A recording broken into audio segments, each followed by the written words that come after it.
ஸ்ரீ வைகுண்ட ஏகாதசி விழாவை முன்னிட்டு தூத்துக்குடி மாவட்டம் கோவில்பட்டி வி செண்பகவல்லி அம்மாள் உடனுரை போவரநாத சுவாமி கோயிலுடன் இணைந்த அருள்மிகு சுந்தரராஜ பெருமாள் கோயிலில் சொர்க்கவாசல் திறப்பு விழா நிகழ்ச்சி நடைபெற்றது.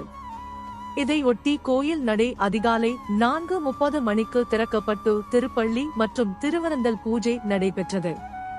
அதனையடுத்து சுவாமி மற்றும் அம்பாளுக்கு சிறப்பு அபிஷேகம் மற்றும் அலங்கார தீபாராதனை தொடர்ந்து காலை 6:30 வரை மணி முதல் 12 மணி வரை அருள்மிகு சுந்தரராஜ பெருமாள் அம்பாள் திருக்கோலத்தில் பக்தர்களுக்கு காட்சியளித்தார்.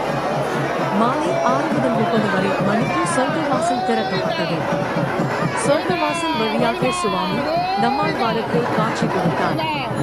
இரவு கருட வாகனத்தில் பிரகார வீதியுலா நடைபெற்றது.